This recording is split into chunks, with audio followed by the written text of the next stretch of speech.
dear Tay, dear Sangha, can you hear me properly? Okay. It's such a wonderful guided sitting meditation trend. May we listen to three sound the bell before we start our question answer. How do you want me to answer the three written questions? Well, the nine written questions. How do you want me to answer? Do you want me to answer first before people, our friends ask in person, or what? You get me? Yes, we. Suko, I think maybe we can go with the flow. If there are people who have written their names, then maybe I will invite them to ask the questions. But Suko, if you feel that at any point some of the questions relate to the live questions, then you can answer them. Yeah. So, and then if there are some silences, I might just invite one of the questions. But since you have them, yeah. Okay. Thank you. So I'll invite three sounds of the bell. So can invite everyone to come back to our breathing as we open the Q&A session.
So, dear respected Tay, dear Sangha, you are welcome to share, ask a question. And today I invite my sister. You know who she is. And probably she will be with me from now. And we read the question, and one of them I think is the best. She will be the best one to answer that one about physical pain. Yeah. So you are welcome to ask a question.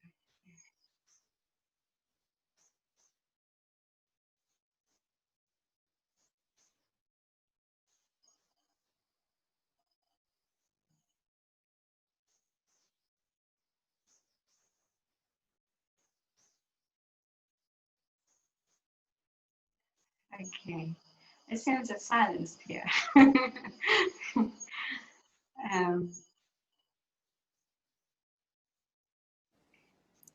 So what about I just go through one of the questions. It's about finding a teacher. This is very interesting question. I think that you can, for this question, how do I find a meditation teacher? I often hear advice from practitioners that having the right meditation teacher will help guide us to progress and they can provide feedback. It's yes and no. In order to really find your meditation teacher, you have to ask your heart. Your heart feel comfortable. Your heart feel like feel very safe and feel very such a liberated feeling after you listen to his talk or her talk. And also it's a practice, the way of practice.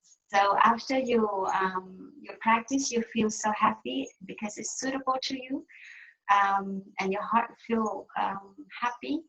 So you can give yourself some time to practice. I think that my heart led me to Plum Village. I didn't find Thai, but somehow when I participated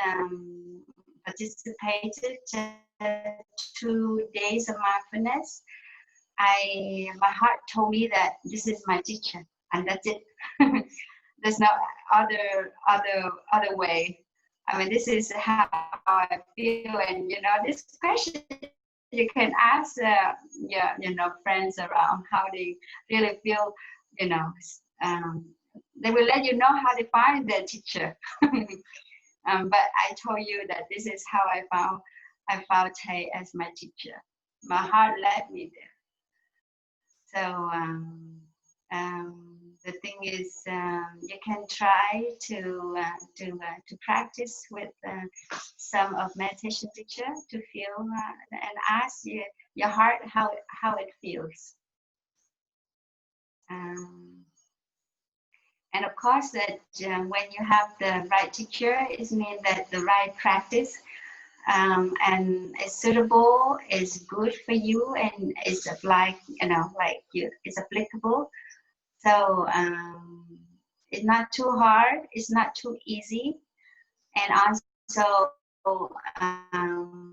he or she can answer your question, answer your anything that you encounter difficulties in your practice. Somehow people cannot find yet, but some really found their teacher. So you can ask your heart, okay.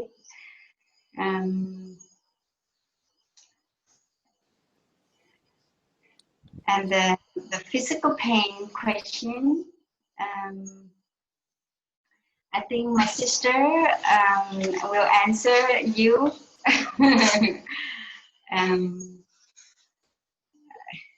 I say when I was in physical pain, how I could not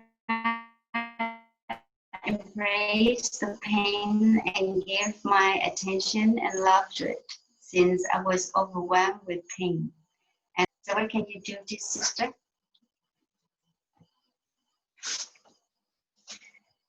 Dear respected Thầy, dear Shiko, dear friends.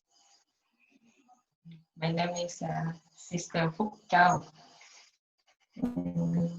I was accidentally came here, and Shiko asked me to share about the physical pain. Could not embrace the pain. For me, I feel when we have pain, first of all, we have to find out the cause. Like if it's just something like headache or something like tired that we need rest, we can rest. But if it's something that's quite serious, then we have to be sure that we know what caused it. Otherwise, we may do something intentionally that may make it worse. And from what I have experienced when I was in pain, one of the important thing is not to drown too much in it. And personally, I try my best to still be happy and do things and relate to people. When I felt pain, there's a very strong tendency to just be with myself, and I don't want to be in contact with other people. And lately, I started to observe that even though we have pain in a certain part of our body, but actually there are other part that is still very healthy and working well. And because we're too focused on the pain part, we kind of neglect the other part that is quite healthy, and it can actually help to deal with the sick part.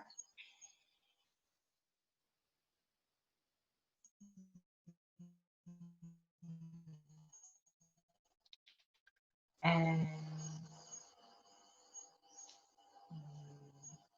get some treatment. I think so, because I feel when I'm in physical pain, it affects my mind a lot. So if I cannot do anything from the physical part, I do my best from the mental part, because the mental can also affect the physical part. I think so.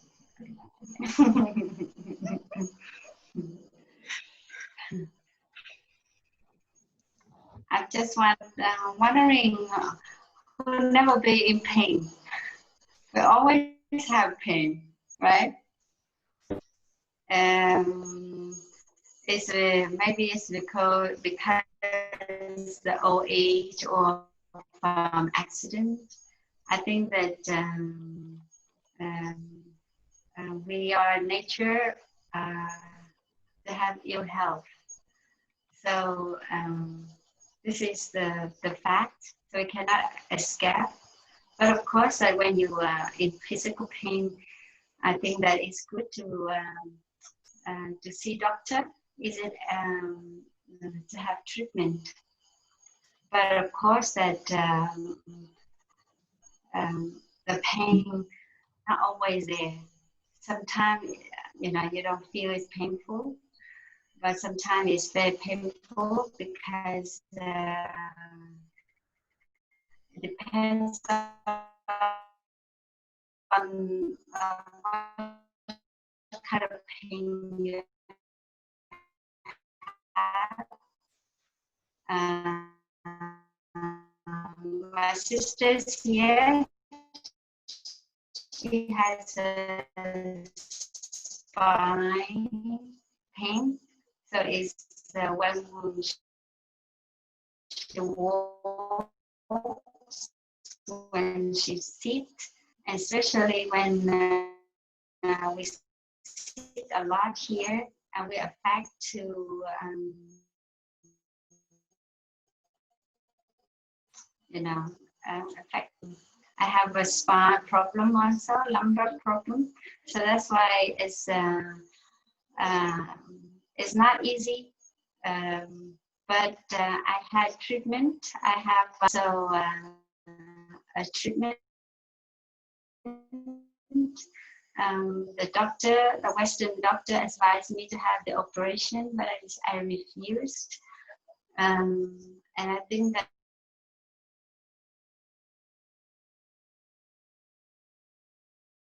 in my life I have a lot of physical pain, but exercise, doctors, and also factor that it helped us to overcome fear. It's just how you have physical pain, you have a lot of fear.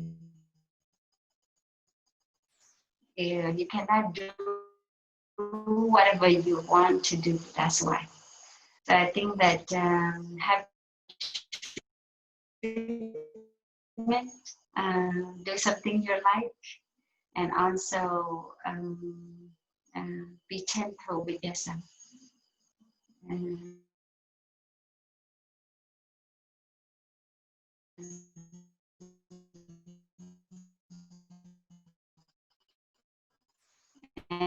the pain is not always there.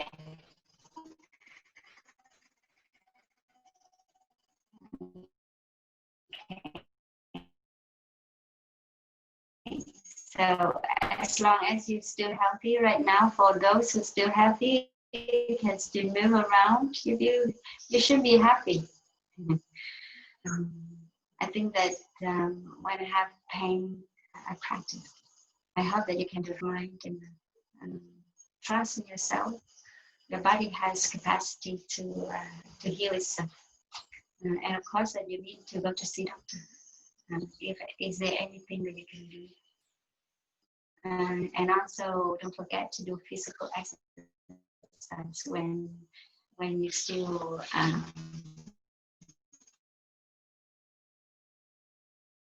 okay.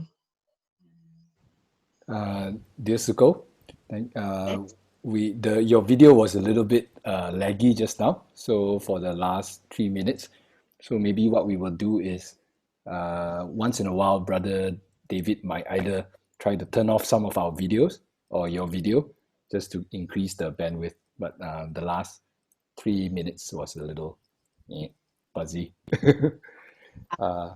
Yes, so we'll try that first, dear Sangha, but I think we heard most of the sharing.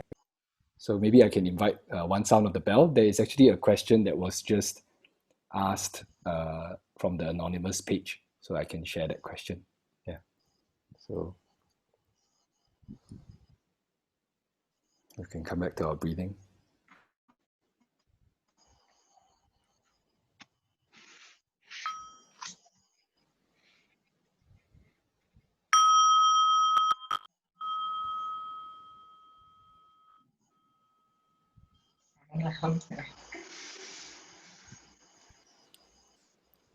So, dear Suko, there is a question that just was asked.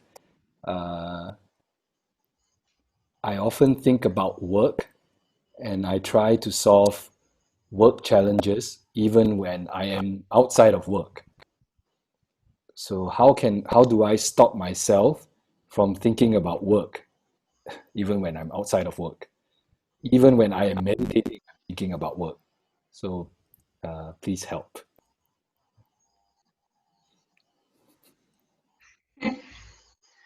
Well, if you always think of work as it's already become a habit already. So it takes we can take it slowly, do something that is not work. It's not work. Somehow we try to do this and do that, and we think it's okay, but later our mind keep thinking. So do some physical exercise, talk to your friends, and make a schedule for yourself. Um, have a little self-discipline. So this is, you can ask yourself, tell yourself that this is not time for work. You do something, according to the schedule that you make. So try to discipline yourself a little bit. And the thought of working from once to work is will release a little, but it's not easy. It takes time. So I think that for us here, we work on so, but if it's a city meditation time, it is just we just do sitting. We need some self-discipline because your way of thinking, of working, is already become habit. So we need to train a new habit to train ourselves. to let go or to reduce that habit, or make it weaken that habit. So in the morning, you don't allow yourself to touch the phone or to talk until at least an hour after you wake up. Don't touch the phone or anything, or don't just think of work. Do something or do some exercise, drink some tea or coffee, and chat with your family. Um, Find some other topic. But in the morning, it's best to just follow your breath, feel your body. So just distract the thought of oh, what kind of work I'm going to do and that. And in the day, you can install the mindfulness bell. So whenever the bell is invited, you just follow your breath. There's a lot of ways. So I think that it's time for you to do some self-discipline. Have a clear schedule that you do that things in that time only. So it's very good question, So it's just like when you walk, you just walk. When you just eat, you just eat. And if you think of work, you say hello, you say hello, and they say I'm eating, it's not working time. And just like that, you talk to yourself, remind yourself. And it's possible, That habit will be okay, it will weaken after a week of practice. So if you try your best, just give yourself a happy time is out of work. When you drink tea during a working time at work, when you're drinking tea, you just feel the taste of the tea, and the best is feel your breath, feel your body instead of thinking. Is it clear enough?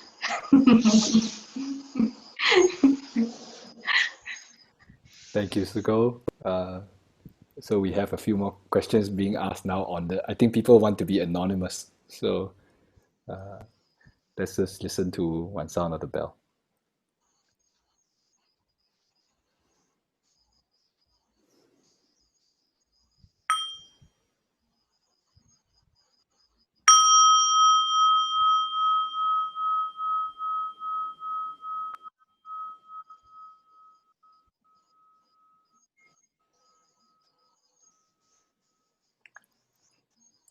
So, dear Suko, there is a question just being asked, and it's related to the earlier anonymous question. So maybe I will first I'll first say this question, and then I'll also ask maybe say out the other questions that are related to dealing with a difficult family member. So one of our brother or sister has asked, what should I do if my dad kept getting into fights with other people? He once injured one person to hospitalization. He also kept threatening to kill others, and it was very painful for me. So that's a question asked by one of our sister or brother in the room. So before the session, there were also two questions that was asked regarding dealing with a difficult loved one. So one of the questions was, how can I help a loved one who is suffering from grief over the passing of a family member, but is rejecting any help or gestures of physical discomfort. I am very worried the person will continue suffering and might possibly sink into depression. Thank you. So that was another question asked with feeling a bit helpless when because a family member is refusing help or rejecting help. And a third question was asked, Dear Sister Luong Nghiem, what should we do to help our family member that was fooled by a business that promises great result, but he never gets anything in return?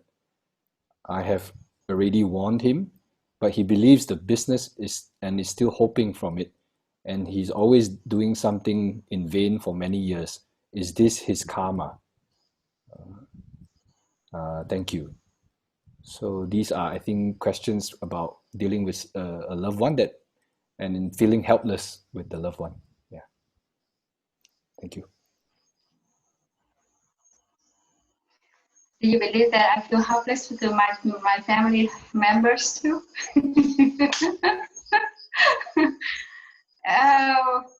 There's a lot of things that I love them to do, but it's hard. You know, when I stay home, I never because they're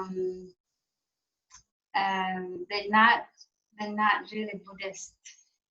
My family is not a Buddhist family, so and they don't have practice. And we're lucky that we know, you know, we have the practice. We know how to deal with our emotions, and also how to take care of ourselves better. But the thing is, we cannot force people to do the same because they don't feel like that. When I go home, I never open my mouth and I say, okay, just breathe, and this is the Buddha said. They will kick me out the house.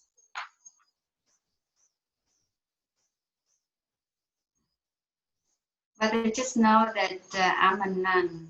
So what I do is good. I live a very good life, a very, very peaceful and healthy life. This is how they feel it. But to ask them to listen to what I share deeply and transform themselves, it takes time. It really takes time. And also, you know, you cannot live the life of others, and they cannot live your life also. So what I can do is just like I just be present. If anything that I can do, make them feel more peaceful, I will do it. And I ask them, do you need me?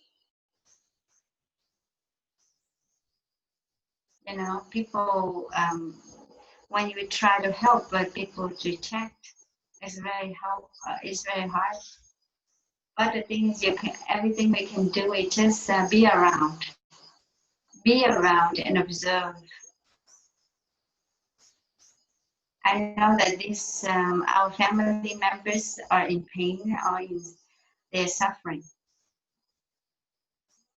So you can help them by sending them your peaceful energy. If you cannot share, if you cannot act or do anything to help them.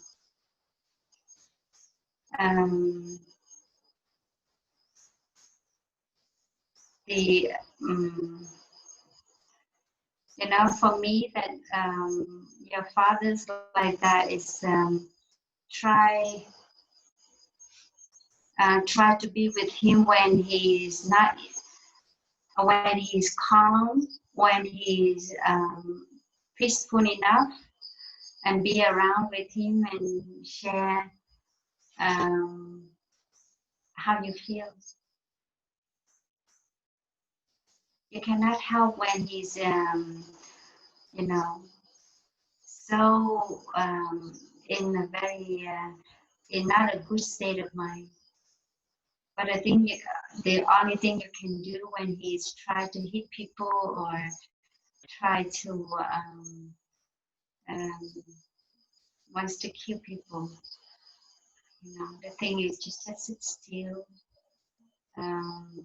take a deep, follow your breathing, generate your peace inside, because she or you are in him.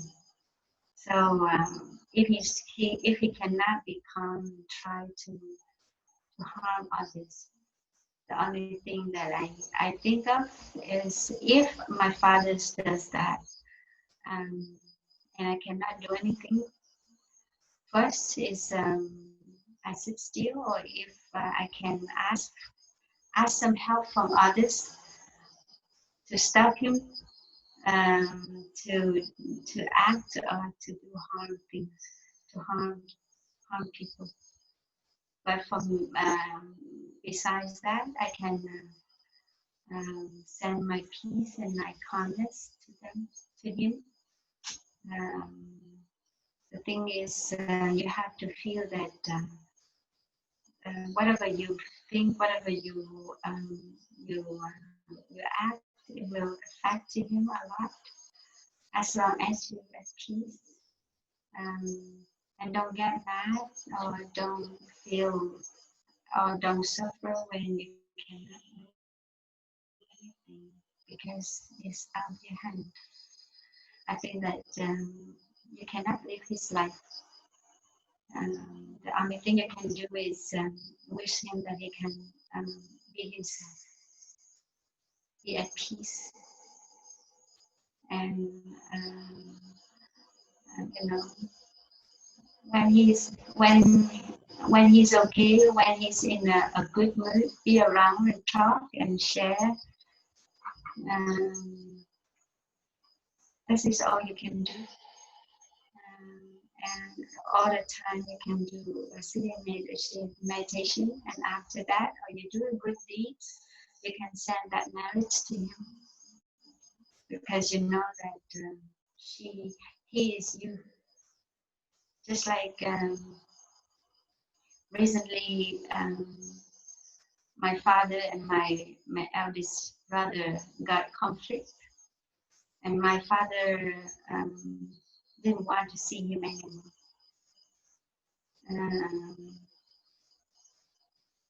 There's nothing, and my sister told me, and my brother also told me, but my father didn't listen to me, even he loves me very much. But the only thing I do is I take care of myself. I'll be peaceful enough in the two people that I live with, and I always send the merit to him. And I wish that one day he can forgive my brother. And he did. My brother came and apologized to my father. He cried, and my father forgave him. There's something that for me that we cannot do. We cannot do. But we just can send our love to them. And whatever we did, we can share with them within us. I think that I always make a wish that they can be at peace one day, and they did. Without I didn't do anything. So live your life in such a way that people feel your energy, good energy.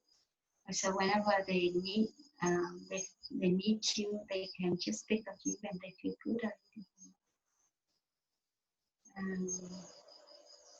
It's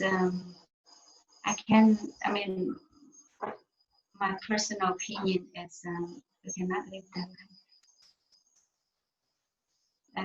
The only thing you can do is to take a good care of yourself in body, speech, and mind, and send your love to you. And the same to the people who in grief but reject any help. The same. Be around. They will meet you sometime.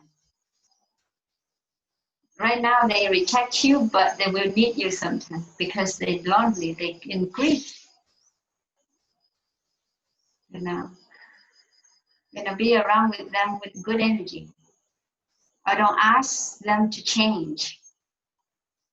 Don't ask them to change. Just be around with good energy. That's good enough. And one day they will ask you, oh, can you do this for me and do that for me? People change. Maybe they reject any help because, there's a lot of questions. There's a lot of reason. You can ask why you reject my help. Is there anything that you feel you don't feel comfortable for us to help, to ask for help? You can ask them. But I think that this grief, you stay in grief long or short. It depends on how bonding between you and the person who passed away. And if it's the bonding is too strong, it takes years. So these years with your presence just around is good enough. I reject his help when I was in grief. When my mom passed away. And usually people in grief, they didn't feel anything else except grief. And time will help. And time will be a big help. So when I was in grief, they said that, oh, look at your palm. Your mom in your palm. You can feel in your palm, and but I didn't feel anything. Even I was in that for many years. So that's a fact. By the time it takes some time to let the grief slow down and fading away. And the more you practice, that you see your loved ones in you, the grief will fade slowly. You cannot just ask them to let go of grief. It's impossible.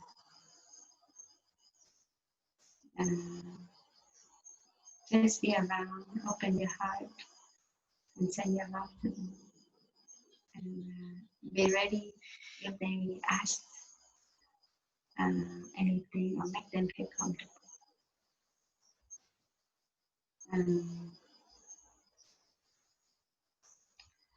Again, for the family who fooled by the business, the same. We cannot live others' life. Let them learn the lesson.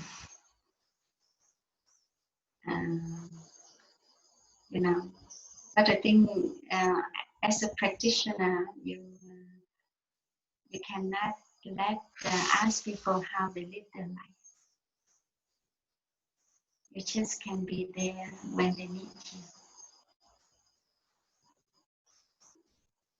I think that when they feel helpless, when they feel pain or suffer, hold their hand and breathe with them.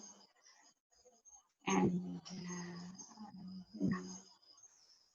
be silent together, or drink tea together, and do something, make them happy, and always they, be present. Say you can read the third sutra or mantra. I know you suffer this one. This is. It doesn't mean that, oh, you have to do this and you have to do that. It's impossible. But just say that you recognize, acknowledge that he or she in grief, he or she is suffering. You say, I know you're suffering. I know you're suffering. I know that you're not comfortable right now. That's why I'm here. Is there anything that I can do? Or, I just sit here and be around and breathe with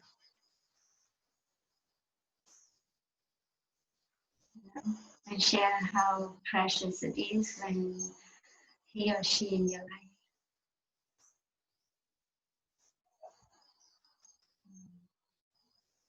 And and yeah, I cannot change my father's karma also. I cannot change my family's karma. Even I'm a nun, I, this is my, this is what I did a few times, but I know that it's not the way. So we cannot change people unless they do themselves. So people cannot change themselves. They cannot change you unless we transform ourselves. So I think that is, so the key is live your life in a way that people can feel your peaceful energy when you're around. By your body, your speaking, and the way you're thinking, and the way you share. Your good energy is already a big help already. Because when you have the inner peace, the way you speak, the way you smile, and the energy, that's big help. This is how you help. And I didn't say anything, but people love to sit next to him. Why? They feel safe. They feel peaceful. This is how we learn from.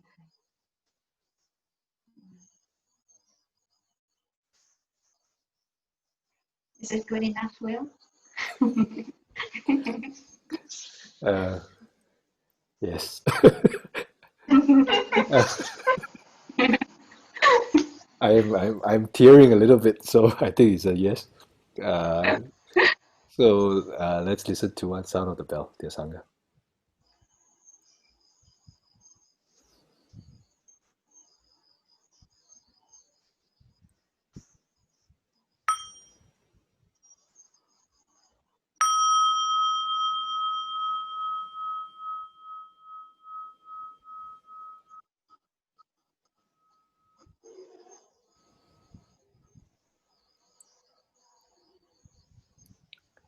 Dear Suko, we have another two questions now being asked live. This one is about aspiration. Is there a way to determine our life goals besides just flowing through life like most people? Is there a way to determine our life goals? That's a question from one of the sisters or brothers here.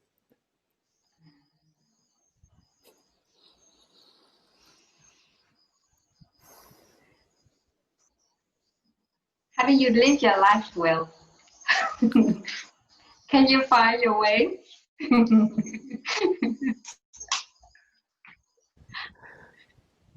Uh, yeah, well, I'm very surprised by that arrow. I find myself very, very lucky that when I was suffering, I met the practice 5 years ago, and I didn't know what I wanted to do with my life, but I just knew that I didn't want to continue running. Uh, and then I remember once Thai in Germany in 2013, he asked, "What is your deepest aspiration?" And I wrote down uh, that I just wanted to live and love deeply and to serve others. And I was praying for a livelihood that will give me the time and the space to do that, to live and love deeply and to serve others. So that was what came up. I didn't know what was I gonna do, but when Ty asked that question, I that was what came up for me, and I wrote that down. So after that, I just, yeah, this is what happened. I'm here. So yeah, Thank you. You know, in our group here, we have a very special person who always a great help to everybody. That is Trish, our later my teacher, a very helpful person, and who have been always be with friends who help others so much. And I'm sure that her answer for this question is very helpful to everybody. Thank you. Thank you, sister. Thank you. So, dear Thai, dear Sangha, I do have an answer for that. It's similar to what to the way Will answered it. When I was in a very present and very deeply painful place in my life, and had connected with a teacher who happened to be a psychotherapist. And you know, Thai says the person who births you spiritually is your root guru, and that woman is mine, a very wise woman.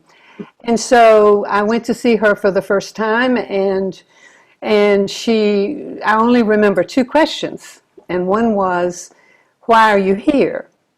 And I burst into tears and said, "My mother died." I was 47 years old at that time. And so then I don't remember anything about the rest of that hour, except at the end she said, "Please tell me, just very quickly, don't think about it, what would you say your passion in life is?" So for me, that's the same as what is your deepest aspiration. I didn't know those words at that time, but so her words were, what would you say your passion in life is? No one had ever asked me that. And I said, oh, I guess I would have to say world peace. And of course now, since I've understood that to mean first my world here, my inner world. And so what is, you know, when I received the 14 mindfulness trainings, what is my Dharma name? True concentration on peace. And that is my practice. That is my deepest aspiration, is to have a peaceful mind, a peaceful heart, and to do my best to contribute that to the world. And so, yeah, so that's how I arrived at mine. I'm sure you'll find yours, whoever asked that question. I think just asking the question, you're already on the path to finding that answer, or that answer manifesting in you. Thank you, sister. Thank you. Bowing out.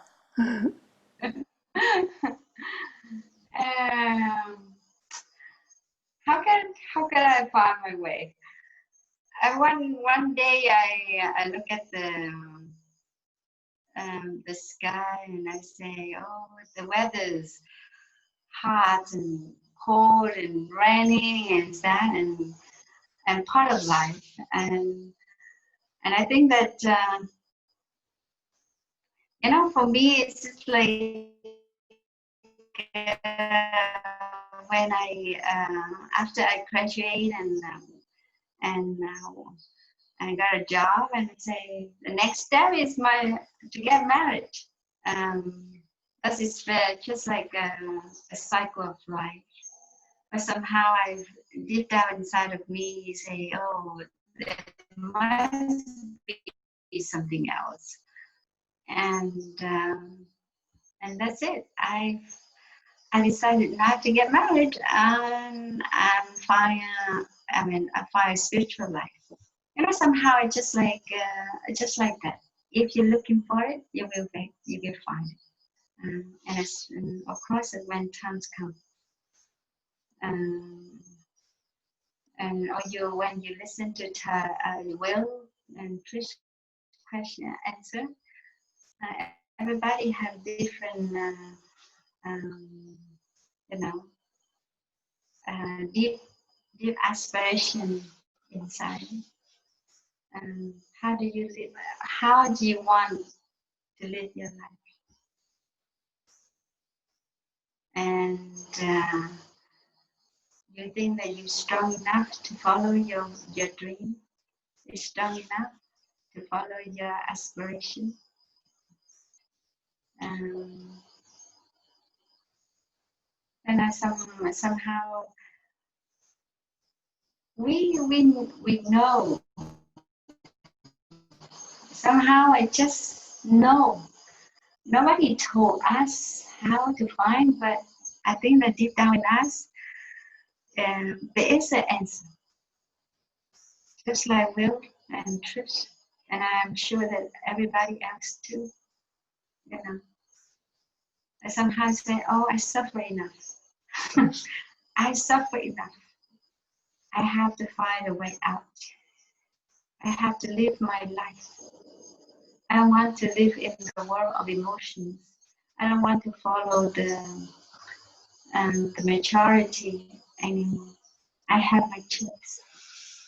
I believe that everybody has that choice. And I hope that you can find yours. And you can make with it, your own decision. Nobody will tell you how to live your life.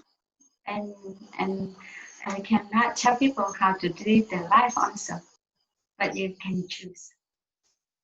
So I hope that you can,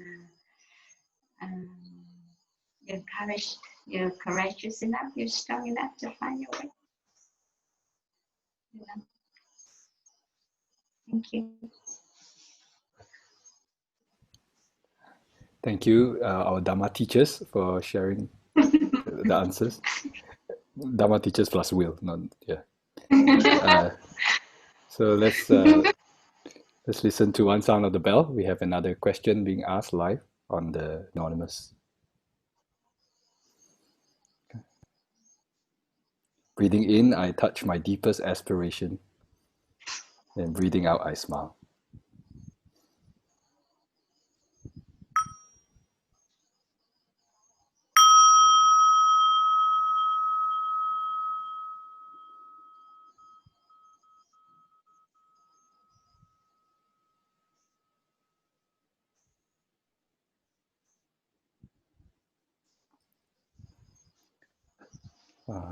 So dear Suko, there is a question that is about love and self-confidence.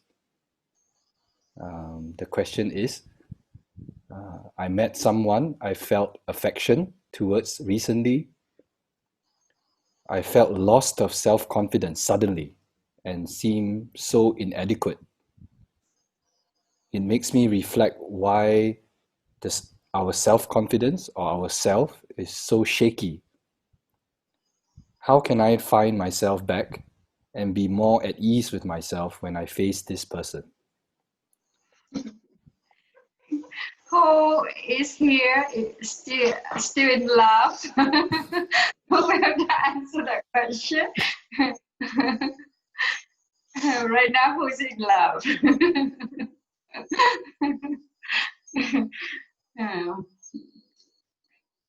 What about you, David? Are you still in love?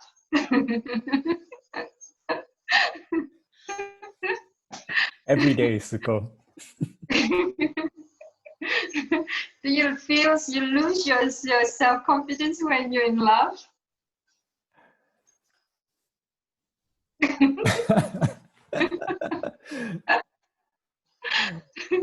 Well, Will, I got the harder question, man.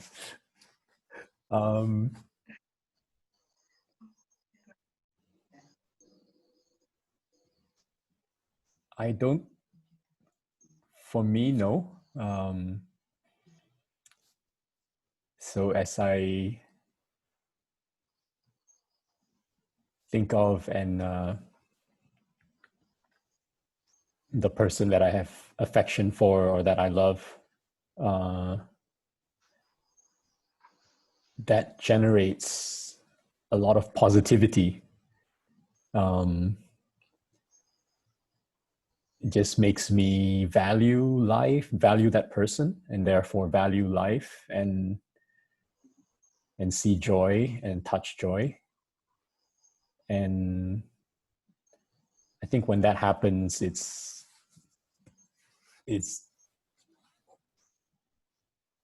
I feel good about myself. It's difficult to not feel good. I think maybe when that happened, and there was a period in my life when I did have similar thoughts. Definitely before I came on the path, where I really had a lot of self-esteem challenges. And now looking back, I see the judgmental mind, the mind of comparison, always comparing myself versus someone else, versus something else, versus expectations. And I didn't realize it then, but now I realized that that had a lot to do with the seeds that were watered in me by my parents and their expectations. So I think I can empathize. I mean, I don't know how the person who asked this question exactly what they are feeling. So not sure if this sharing is relevant or not, but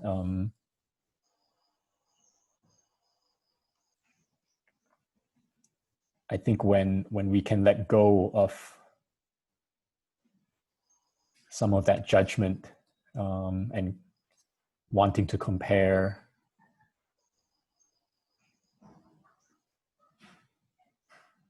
and learn to look on, just like dealing with physical pain in the body. I think instead of focusing on what could be wrong or could be negative, if we can focus on the good, the positive, especially if the other person sees something good in us as well. If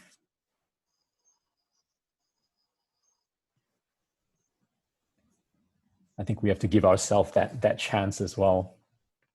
But I think regardless of what the other person thinks, it's coming back to what Suko shared earlier and what Sister Trish shared as well. There needs to be peace in this world, my world.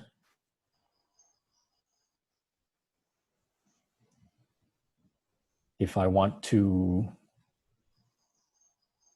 address or deal with this loss of self-confidence somehow,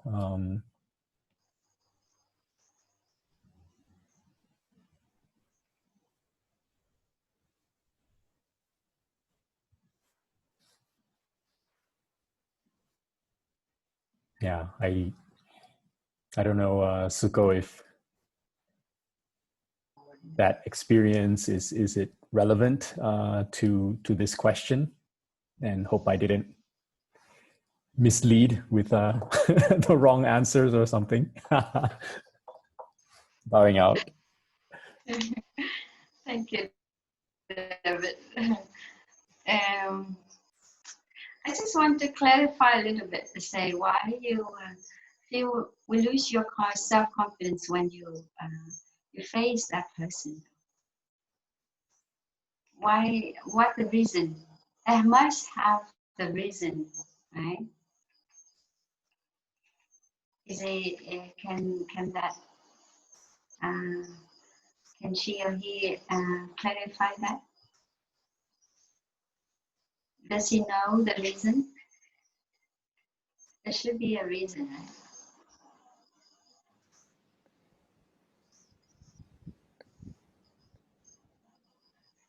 right? Maybe that person is a bit shy. But yeah, but you can write on the anonymous link if you would like to that question, and then maybe I'll keep an eye out. Yeah. You know, for me, that I don't have the, you know, as a nun, we cannot love a particular person. And recently, I just feel like my Sangha is my husband. Oh, so like the person, I never say the person. I see the Sangha. It's just like a person that I got married. I'm married with, that I cannot say I want to divorce. And I just like, oh, am I stuck or what? I said no. You know, the answer, of course, is no. But the thing is, when you love and you and I feel like there's I have to be with the Sangha to the rest of my life. And somehow it's a great commitment for me. And of course, that when I see myself like that, and when I feel I lose myself, self-confidence because when I don't know how to deal with such a vast matters, or I don't have enough skill. You know, the more you stay in the Sangha, you have more responsibility. Even you love, but if you don't have that skill, you cannot do, and you lose your self-confidence. This is how I felt when I lived in the Sangha. If I cannot, you know, if I cannot give a Dharma talk, but my responsibility is the giving talk. So it would be a big pressure, and I lose my confidence when I talk, or when I don't know how to help my younger sister who is in pain or who suffer. I lose my self-confidence also, because I see that this is my responsibility. But you know, to living in the big Sangha like this, you have to, so you should see that you have to know a lot of things. And you can be, you can play the role of the mother, you can play the role of a friend, you can play the role of a sister, a big sister, or a younger sister. And somehow you have to play with, you know, a child. Because if I'm playing with the child, I have to be a child. So in order to understand that person. So if I don't have that such a talents or, you know, skills, I'm afraid. I will be afraid. So that's why we have to. The only way that I can do is I make commitment to myself that I give myself time and space to train myself and be more patient People make patient. It's not only the person I'm taking care, but to myself also. So it's somehow it's not easy. 2 days ago, I listened to Thay's Dharma talk, and he defined his definition of the practice. It's so simple. I say, what is the practice? And he said, and he answered his questions. The practice is learn how to love, so you can learn to love better each day. You know, you learn to love each day. You see, if you have more space and give the person you love more space, you don't imprison that person. You don't.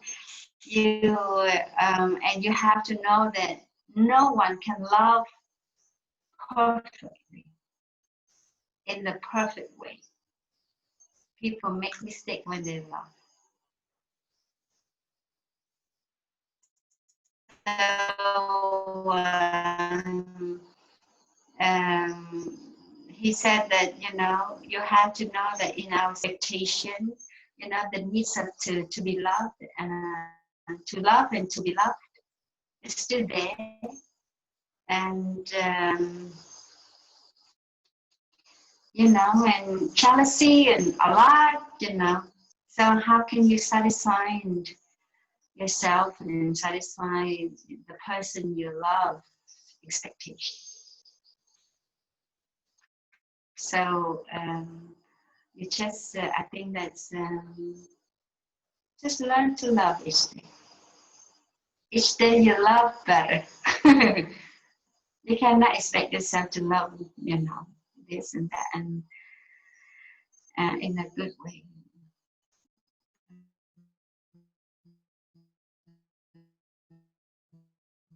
That way. And of course, try to your ability and share with the person you love what you cannot do yet. So you feel that that person can understand you. This is, but I'm not sure about romantic love actually. And I'm sharing the love to the whole community. So can you imagine it's a community of 170 people to share your love with them. It's not easy. But I'm sure that deep down, it's much easier than love only one person. I'm not sure how you feel. Well. So Suko, the person did reply to your question. Just to maybe I also mindful of the time, but the person's reply to your question was, the person is very, hang on, the person is very talented and has very good qualities, which I don't have, but I admire. So that was the answer to why he or she feels low self-confidence. Yeah. And that's it, inferiority, right? So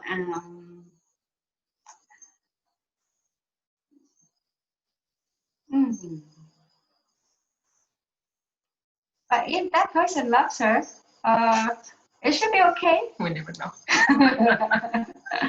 Or is it you looking for that perfect person? So that's why you feel inferior.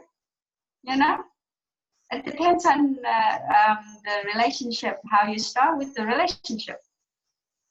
And you think that if you're looking for a perfect person, a good person, a very talented and very rich and wealthy, and of course you feel inferior. It's so simple.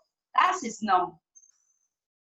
So the thing is, does that person love you or not? And accept who you are. That's it. That's and if he accept who you are and what you are, why you feel inferior? You have nothing to hide. The thing is, in the relationship, we should not hide anything. Just be honest. Say, if you think that you love me the way I am, who I am, we continue. If not, well, it will not last long. That's all. You have to be, that person has to be honest to herself also. Oh yeah, say, am I running after a dream? I have an ideal person in me with me, so I'm afraid to lose that person. There's a lot of fear, and it's not true love. You have to ask that person, do you accept who I am? That's it. Otherwise, it won't last. And it's just really suffering. If that person, if you just you have fear in relationship, it's not a real relationship actually when you have fear. Okay.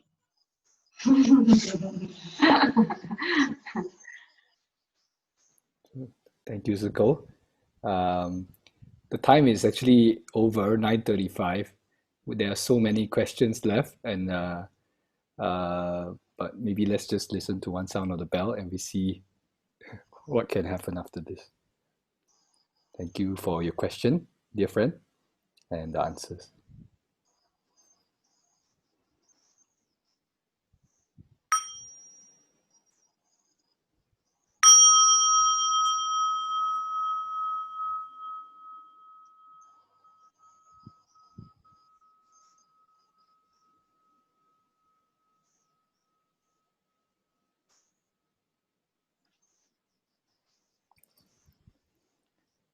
So, dear Sangha, we are 6 minutes past our time. Just want to be very respectful of everybody's time. So, if you feel that you need to leave, please feel free to just bow out and leave the room.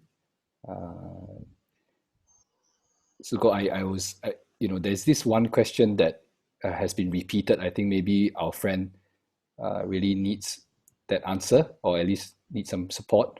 That is the question about an old family member, her grandmother, who is dying and who is feeling a lot of pain from her past memories of trauma. I think our friend has asked the question again just a few minutes ago. So maybe, Suko, I don't know whether you have some time left, and we can maybe answer that question last before we go. So, okay? Yeah. Yes. So the question is, just for everyone's support, the question is, my grandmother is, dear Thai, dear Sangha, my grandmother is 86 and she has just had a pacemaker installed to help her heart pump. She is still relatively healthy and active, but generally have nothing to do except to clean and wash and watch TV and lie on the bed. She tells stories from the past and often is about how she was badly bullied and had to fend for herself while growing up and her trauma from the war. She says that she hates the person who bullied her and she will never forget. I try to tell her that hating this person who has passed away many years ago is causing her to continue suffering, but she cannot listen. So I stop talking and send her metta and be kind with her when we have some time together. I would like to play her some music or chants to support her process of letting go. I hope she can come into more peace in her last days. Can you offer some advice or recommendations? And I think just a few minutes ago, I'm not sure whether it's the same person, but probably it is. How can I help an old family member who is at the end of her life to find peace from the trauma and hurt that she cannot let go of? She's repeating these stories every day. and it is very painful to see her dwelling in her own pain. So yeah, so that is the question from our friend. So all people live with the past. That is very normal. So if when you're around with your grandma, take her out to the sky and show her the cloud passing by, and tell her that it's a cycle of life, and take her back to the present moment, and ask her, say, oh, where is a cloud that we saw 2 minutes ago, can see, show her, to help her to see the changing in life in such a short moment. And the only thing that we cannot stop her thinking of the past, because that's the old people like that. Especially they have a deep wound. So that is the fact that you have to accept it. You cannot ask them, oh, forget it. It's impossible. We just only do what we can. Bring her back to the present moment. Show her what's going on, this and that. And the more we take her mind out of the past, the better. That's all we can do. You show and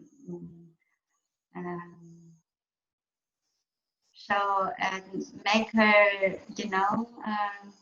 do some cooking and sharing a wonderful moment together, and ask her to follow her breath and feel her body.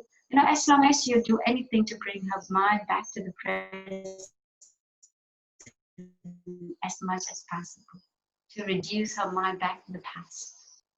And it's not only her. If we look at ourselves right now, how much time that we think of the past, especially the wound, especially the people, the words that people, talk to you, and you get hurt. And can you realize, as a young people right now, how can you realize how much that we live with the past? And you know that your grandma lived with the past is just a normal thing. So take her back to the present moment by doing something in the present moment. Don't ask her to forget. Ask her to forgive, not to forget. People forgive, but don't forget. That's good enough.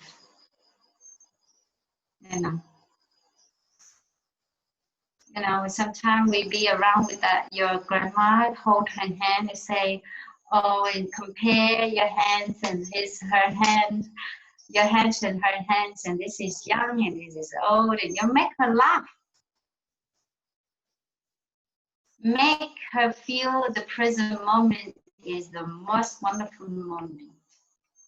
The more you do, the better. The key is, it doesn't matter how you do it, but the matter is, if you can take her mind back to the present moment as much as possible. Let her feel herself in the present moment. And I think that is how I do to my 97 father. That is how I did. when I was home. And I will do that the same. I will do the same thing when I go home. You know, he told me he told me the same story again and again and again. But I told him, "Oh, Daddy, look at the mirror. You look so handsome now." You know, make her laugh and and I think that don't let her mind live in the past. That's the thing we can do.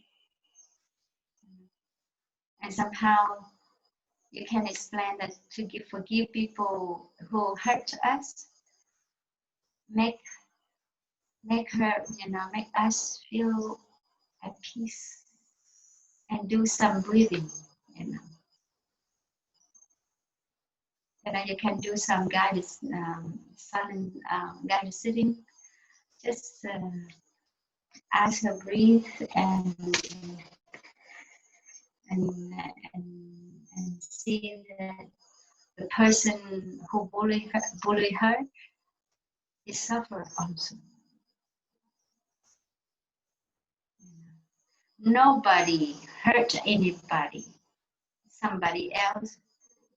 If that person has a lot of love and at peace, only people suffer to do that. When your heart at peace and lot of love, you cannot speak harsh words to people. Or you can do, or you do something bad to people. It's impossible. Only in your heart full of hatred, full of violence, you can do that. So you don't ask her to change. You don't ask her to forget, but show her by your sweetness. Take her mind out of the past and show her that the person bullying her suffer a lot. So why don't we just make a good start right in the present moment?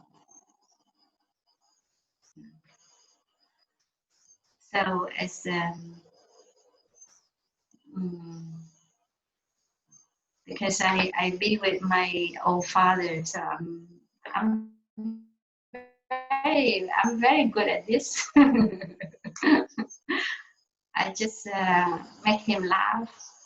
I just you know, I do some massage and share something happy, you know, happy moment.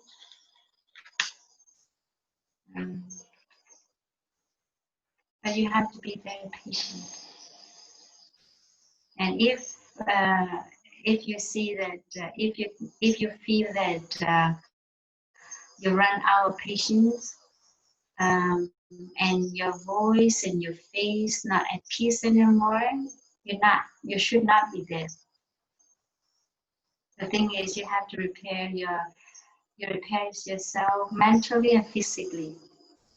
If you're in good shape, you can meditate.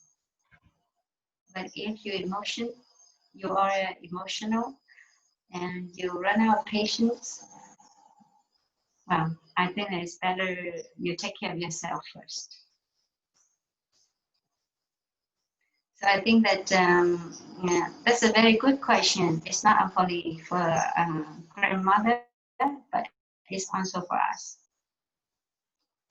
How much we can forget people, or how much we can forgive people when they make mistakes to you. You don't have to wait until you become grandmother or grandfather, 86 years old, and to learn to let go.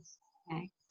It's a very good question for us also, because our capacity to let go right now is still a lot. to try as much as we can. But of course, it's for the person that asked the question. Just take her mind out of the past by show her the present. Show her how wonderful a moment, a present moment is. That's all we can do. By her breathing, her body from the sky, from the flowers, from the rain, from people's smile. Try that. Remember that you must be in very good shape to do that, because she will feel your energy. All people very sensitive. So even you share a lot, but your energy is no good, it's also it cannot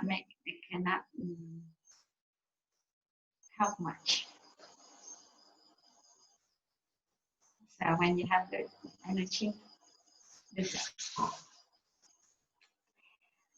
okay. So, thank you, Suko. So, dear Sangha, we are in the 20-minute mark bonus round. So, perhaps we should call tonight. Go to rest. Some of us are already in the late time zone. So, for the questions that have not been answered, I will share them with Suko, and maybe Suko can have some of those questions as inspiration for the next time we meet in her Dharma talk or Dharma sharing session. So please be assured I'll send your questions to her. So let's all come back and listen to 3 sounds of the bell, and can find a comfortable posture. With our in-breath, we can come back to bring our mind from the past back to the present moment. And with our out-breath, we can touch the wonderful togetherness and the wisdom that has been shared today. And we can smile. So let's enjoy 3 sounds of the bell.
So I believe Suko has left. I don't know, maybe accidentally or... So everyone, you can maybe unmute and scroll and smile to those who stayed behind. Thank you for your presence. Thank you, Sister Trish, also for your answers. Thank you for yours. And we wanted to dedicate the merits, but we were late. So let's just in our hearts we dedicate merits to the people in our hearts. So Yeah, good idea.